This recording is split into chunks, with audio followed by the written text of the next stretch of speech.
Hi, I'm Carolyn Miles, the CEO of Save the Children in the United States, and I'm reaching you live today from Lodwar in Kenya in Turkana County, and we're here visiting Save the Children's response to the recent drought. And as many of you know, this drought has affected across many countries in East Africa and Yemen about 20 million people, and here in Turkana it's one of the worst droughts that has been seen here in many, many years. And we've been visiting lots of Save the Children's programs, but also today we're here at the Lodwar Referral Hospital. And this is where many children are brought who are malnourished. And I wanted to make sure that you had a chance to hear from a mother who's here with one of her children. And so we're going to talk with her a little bit and hear a little bit about what she's experienced here at the hospital and how her child is doing. So thank you so much for being with us. This is Eliud, our translator, and Lajora, a mother who's here in the hospital. And my first question is just, how long have you been in the hospital and why did you come here?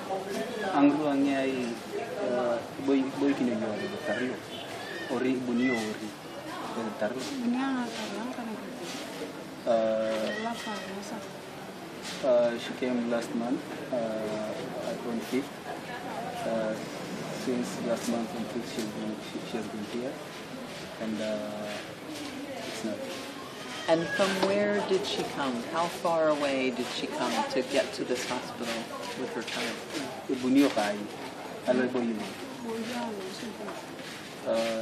She's staying in Lutregel, and it's a far place from here. It's a far place. Yeah, it's a far place from here. Roughly like 150 kilometers from here. Yeah. And she's here with her husband and their child, and maybe she can tell me a little bit about why did she bring her child here? Why did she decide to come 150 kilometers, I think you said? Yes, yes. So very far away? Yeah, it's a very far. And she's been here for a month, so why did she decide that she had to make that journey?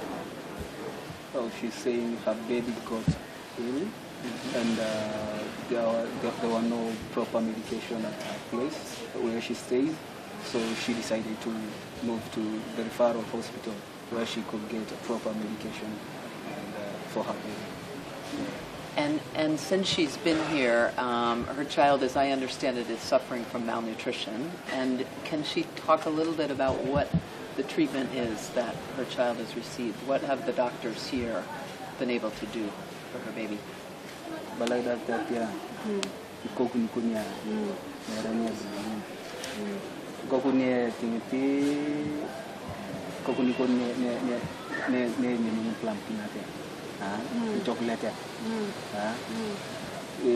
Ngolkiti wakanea kama rikunya daktari lama tuyo kwa na corona na kumje do kunya ya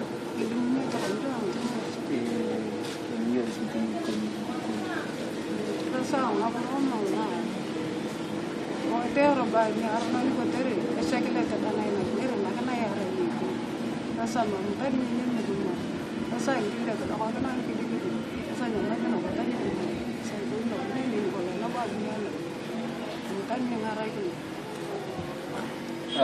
She's saying that her baby is taking the medication, okay, but in terms of nutrition and the Plumpy Sap nutrition food, it's not killing her, the kid, because the kid is not feeling well, and but the kid is improving. So her baby's improving and is now getting supplementary food, but that's she's not eating as much as the baby should. She's seeing that that's not happening yet. Yes. Yeah. So maybe we can ask her husband to talk a little bit about the effect of the drought on their family. Many of the people here in Lodwar are pastoralists, so they have livestock that they tend to, and I know because of the drought, many of the livestock have died, but maybe you can talk a little bit about what has been the impact of the drought on his family since that started several months ago. Akamuna ayiya. Iyan yung atamara bukunyang bari. Ambo to ko na ngolginti akamuna kwai. Ngolginti na kwai, ako robo. Ako robo. Ani to ko kinyai, ko kinyai bare ni kunyai. Ricardo ko na kaniya kamu.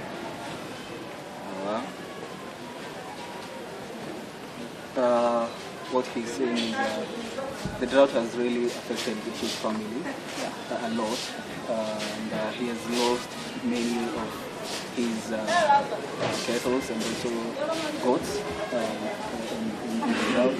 I think what he's saying is it has really affected him so much. For now, he doesn't even have anything to take to the market and sell so that he can get a proper meal at the end of the day.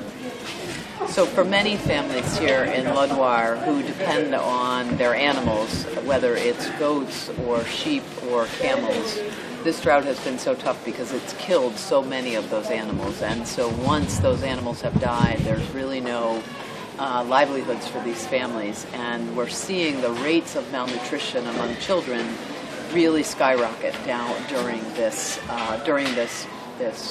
emergency. And so one of the things here at the referral hospital that's happening is we're providing therapeutic feeding, working with the Ministry of Health here to make sure that these children can recover. But one of the things that's so difficult is when these families go back, what will they be able to go back to? So maybe you can ask Jaya what she thinks about in terms of going back. Does she think she'll be able to leave soon with their baby? And if so, will they be able to feed their children when they're back, when they go back to their village? Bala, yeni atamari akamuna ben mujang barel kufu. Kwanza bikun. Aya tokona na yakari yola karne. Na armoru ngakurona na ikoko. Nyo na ibongi yona na ilodi yona ya iberi ilodi ya kinyama Ambore alija ani ko kinyo ngai kaloi ro chi kara ya to la kenake kana ni be yo ngaraji alori ngaraji ya ke ni bo to la lu na ya ke chi ko ni yebu ni ngaraji ta mara bu ate ngaraji ya ni to na be yo na ili more je dalo ke tumete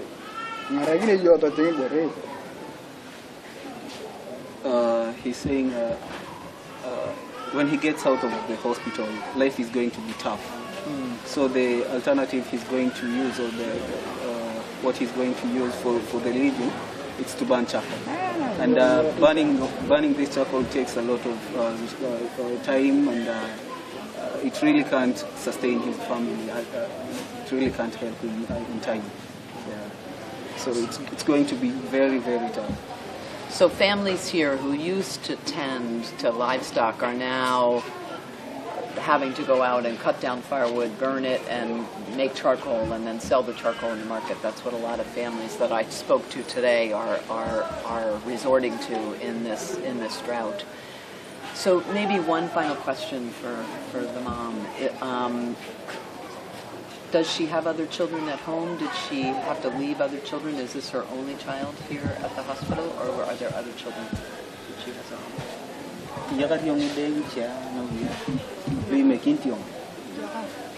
Yeah, she's saying she has. She has six children that she has left at home.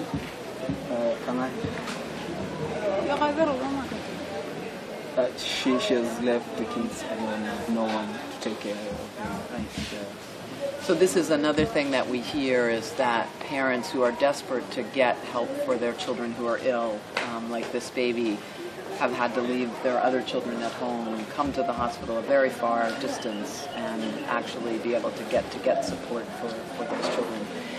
But I want people to know that there are actually things that are being done. So the humanitarian organizations on the ground here in Kenya and actually throughout the region are doing things like delivering water, delivering food for animals, because you hear how important the animals are to these families. So making sure that the animals have food to eat, as well as obviously delivering food also to the families themselves. And this is so important, particularly right now, because this is the time right now when the peak of the drought is happening. So there have been 3 successive failures of rains. This long rain that should have lasted from March until June, there was about 25% of the rain here in Kenya that was expected. So this drought is really peaking right now, and it's why we need the help of so many people to help support the efforts here. So I want to thank again this family for speaking with us. I want to thank you for being part of this interview, and thank you for telling us a little bit about how one family is coping with the drought. Thank you. Bala alakar kinanoy ha ngakurona to kana kieni ngombe alakar kinaji kinnoy ngakrono tolodo yakene kama nakopana kech ha bala jokonoy bala yode jokonoy bunine jokonoy ti pote dangun ba to kana media. And I want to hope that things do get better in terms of the rains coming finally to Kenya. Bala nakurona na kibu kapo ke bunia kibu bange di kote maicha jokatino kote to jokar to jeketa Tajagara to kana gurbe kanyo to kanyo bunia nakala bunia nakabla piare ngara ni sasa gabu to kana gurbe mbere to bunia kana kipicharo kana sata ko ko ni wori ga gibi mage di chopa e komo. She's saying even though the rain comes and all their animals Have already done. They have already died, that won't help anything. So in the meantime, organizations like Save the Children and others will continue to provide support to families here in Lodwar and out in Turkana throughout the country. So bala akam punna be Save the Children naga ha ngarakini edi bao baka project rubin mai chalu ko ra yedi mona Bani ko buro batanya ka mari ngara ni Buni jota ne ngara. Amu ko ai to ani nuki. Thank you.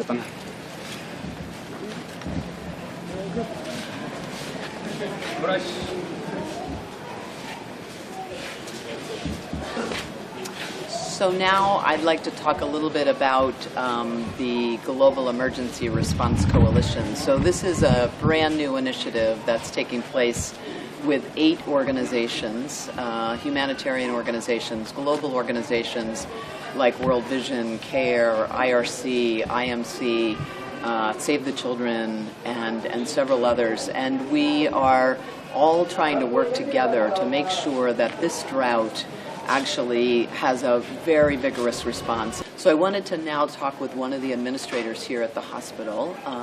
And Beryl, if you would come and join me, we'll talk a little bit about what's happening here at this hospital.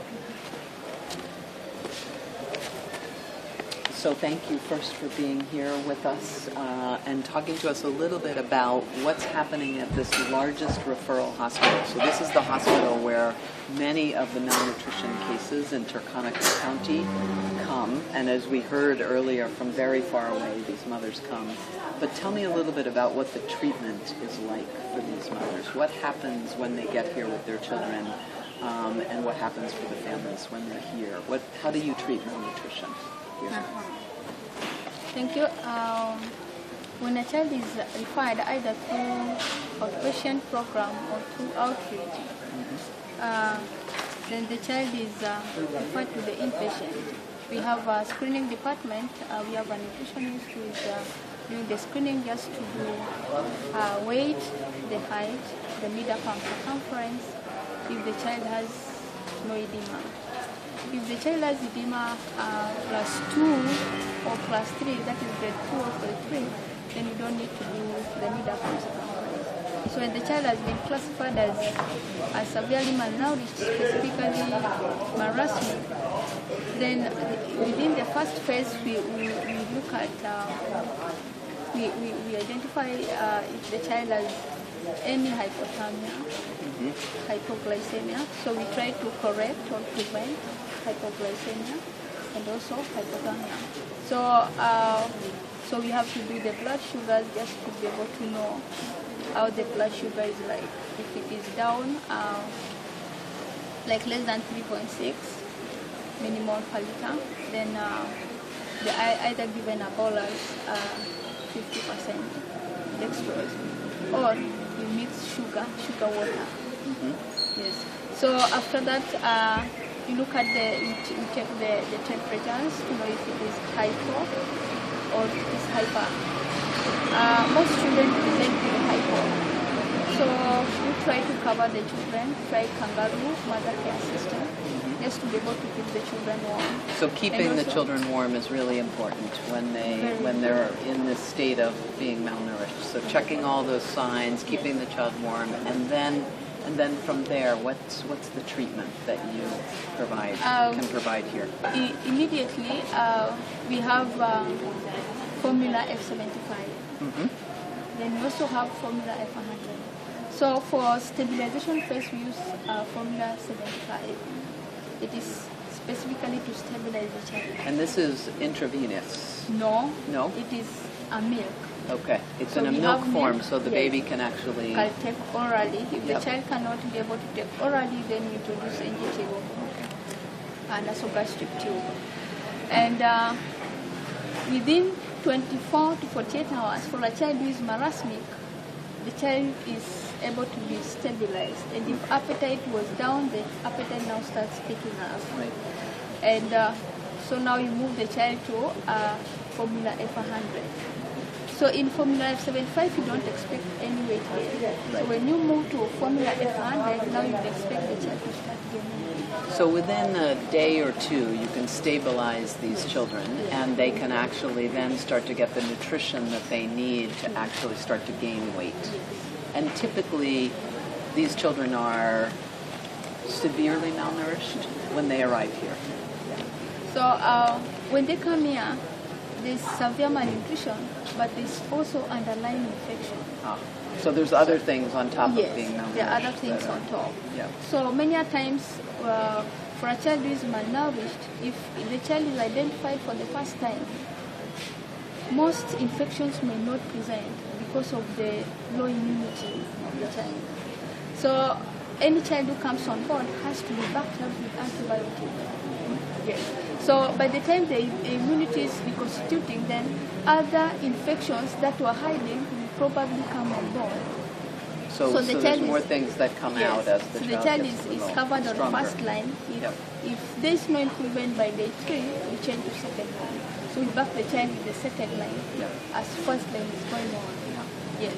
So in Kenya we use amoxicillin for first line, and Genta Expand for IV. So when the child does not improve by day 3, then they go for strong antibiotics like ceftriaxone distribution to cover the child on both line. Then from there you also look at now the intake of this child, is it normal?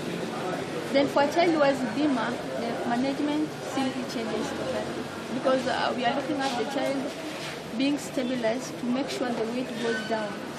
So you are struggling with the weight to make sure it goes down, then you know the child is improving.